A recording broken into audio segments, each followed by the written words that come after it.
大家好，今日又係斜槓一族，我係你哋嘅主持人朱祖恩。今日咧嚟到戶外咧係做一個訪問，咁就好切合今日咧呢位嘉賓嘅，佢係學界運動嘅雙棲者 Justin 黃志軒。阿黃志軒，俾你介紹下自己先啦。係，朱 Sir 好，大家好，我係 Justin 黃志軒啊。咁我係一位搏擊運動員啦，腕力教練，同埋係一個大學生。咁好榮幸啦，近排都可以嘗試下去保險界度跟阿朱生學下嘢。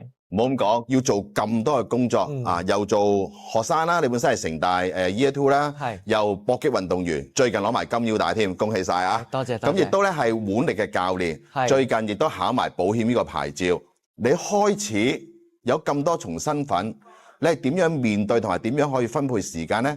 好簡單，就係溫書嘅時候喺張台度，打擂台嘅時候喺擂台度，又要不停咁樣咧做一個教練去訓練人，自己又要俾人訓練，你點樣平衡呢啲嘢呢？咁講下時間分配先啦。好啊。咁我首先面對嘅有學業啦、拗手瓜，跟住又有打拳咁三樣嘢啦。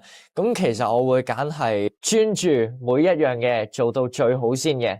咁可能當係讀書啦，嗰陣要考 final 啦，咁我拗手瓜同埋搏擊嘅時間就會減少，專心讀咗書先，等我自己一樣一樣咁樣做好。因為我知道咧，我自己 multitask 嘅能力唔係好強嘅啫，咁所以我就要專心做好一樣啦，咁去做到最好啦，我先可以去 follow up 去做第二樣咯。咁如果當係可能比賽期啦，咁真係有比賽啦，例如打金腰帶啦，咁可能我學業同埋拗手瓜方面又會放少啲時間落去咯。咁啊專心咗打好場比賽先，因為我覺得無論每一次嘅比賽啦或者挑戰啦，我自己接咗呢樣嘢啦，咁我就一定要做到最好嘅，咁我就唔可以俾其他嘢去 distract 我嘅人，咁所以先係對自己同埋對大家最好一個交代咯。其實你分配時間有你嘅一套啦，但係會唔會其實每一樣嘢都要有個基本功先能夠可以分配得好咧時間？係啊，咁首先啦，可能以讀書為例啦，可能好多人由細到大都係讀緊同一本書啊，咁一定要有一個基本嘅閱讀技巧啦，或者係一啲去識一啲中文字、英文字，咁你先可以係去順利咁樣讀晒成本書啊。咁打拳一樣啊，你一定要有最基本嘅步伐啦、擺樁啦、拗手瓜一樣啦。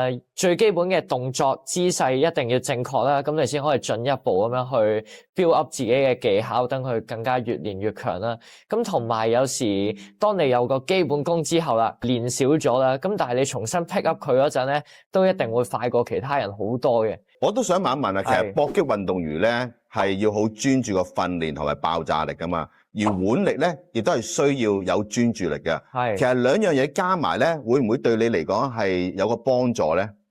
咁以搏擊嘅爆發力嚟講咧，其實佢同腕力嘅爆發力咧有少少唔同嘅。不過喺搏擊訓練度練到嘅反應力啦、肌肉啊同埋神經嘅連結啦，咁可以等你喺腕力運動或者無論任何一樣運動咧，都可以更加好咁樣去有一個反應速度啊、爆發力都係會提升咯。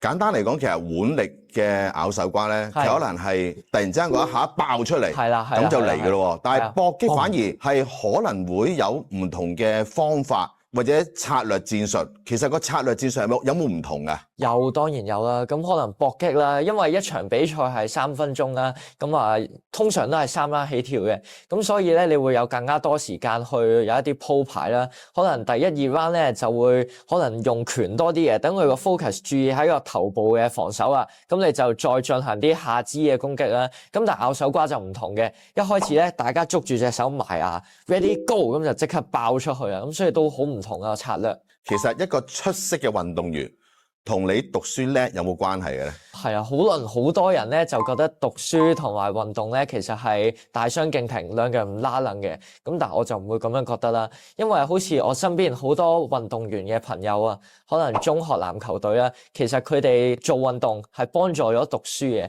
因為咧做運動會令你可能反應速度快啲啊，諗嘢會唔同啲啊，同埋係會識得靈活變通啊，呢樣係讀書好難做到啊，因為始終讀書讀完一啲理論咧，好難會真係實際應用翻出嚟啊。打拳就唔同啦，你學完要即刻用翻出嚟嘅，要真係一手一腳打出嚟嘅，咁所以就同讀書唔同。咁但係咧，你所學嘅嘢，心態啊，靈活變通又可以應用翻落去咯。簡單嚟講啦，專注力係最重要啦。冇錯。讀書嘅專注力亦都令到你作為運動員嘅專注力更加集中，同一時間都係相輔相成，同唔同意咧？絕對同意。咁我想問，因為其實咧你係好叻嘅，考保險考牌咧係一次過 pass 嘅，呢方面又有啲咩心得同大家分享下咧？呢方面一定要多謝朱 Sir 先啦，因為朱 Sir 喺知道我想做對呢個保險行業有興趣之後啦，就即刻安排咗一啲相應嘅 course 俾我去讀啦。嗰啲 course 基本上係 paper one 同 paper three， 咁一個 course 一日搞掂晒嘅，再做埋手機嗰啲應試 app 咧，基本上就可以即刻去考嘅。考完咧，其實內容都大致相同嘅，同你溫習嗰啲，所以一剔過就唔難嘅。大家如果想去保險行業，都記得揾朱生啦。好啊，你點樣會將呢幾個唔同嘅身份咧，變成你日後嘅工作或者日後嘅 career 咧？咁日後工作啦，可能保險啊或者教練啦，for 運動員咧，其實係對自己嘅。而教練咧係對人哋嘅，咁教練嘅工作咧，同埋或者保險員嘅工作啦，我覺得好簡單嘅啫，就係將你對自己嗰套落去人哋嗰度，將你識嘅嘢或者想要做到學到嘅嘢咧，就教人哋。好似保險咁啦，咁你自己會買一啲唔同嘅保險，你都想自己保障之餘咧，都係想人哋有保障嘅，將自己覺得唔錯呢個保險產品就推向俾其他人咯，所以其實都係一樣嘢嚟嘅。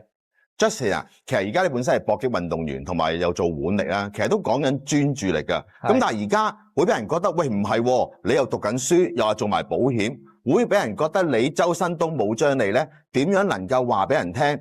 你可以專注做到每一樣嘢咧？我覺得最緊要專注第一樣嘢咧，就係 consistency。你一定要每日去 keep 住做一樣嘢，即係例如保險啊或者打拳，你要每日都 keep 住有一定嘅訓練咧，你先可以 keep 到自己個專注度喺入邊啦，同埋去 keep 住對呢樣嘢有鑽研，咁你先可以 keep 住提升嘅。最緊要就係你學習專注咧，唔好 multitask， 因為 multitask 好難嘅。咁做一樣嘢嗰陣咧，就專注做好佢先，跟住先去第二樣嘢度，就唔好一次過做兩樣嘢。如果唔係咧，三心兩意咧就好難去真係可以有提升嘅。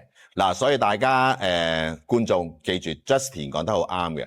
其實做幾一樣嘢都冇問題嘅，最緊要做嘅時候咧係要集中精神、集中火力，係去做好嗰件事就 OK 噶啦。一個19、20歲嘅年輕人咧，其實有咁嘅諗法咧，其實係好好。我講翻我當年啦，我都係同你差唔多年紀咧，我已經自己開咗3間補習社嘅啦，已經。應該係9歲3間。係啊，我讀緊我應該係讀 Form 7嘅時候咧，開第一間補習社，咁跟住之後咧就開多2間，就有3間補習社。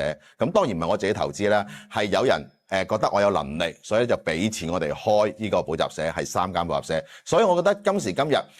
有好多人會覺得，究竟年輕人我哋嘅方向、我哋嘅態度、我哋角色應該點樣擺咧？其實好簡單嘅啫。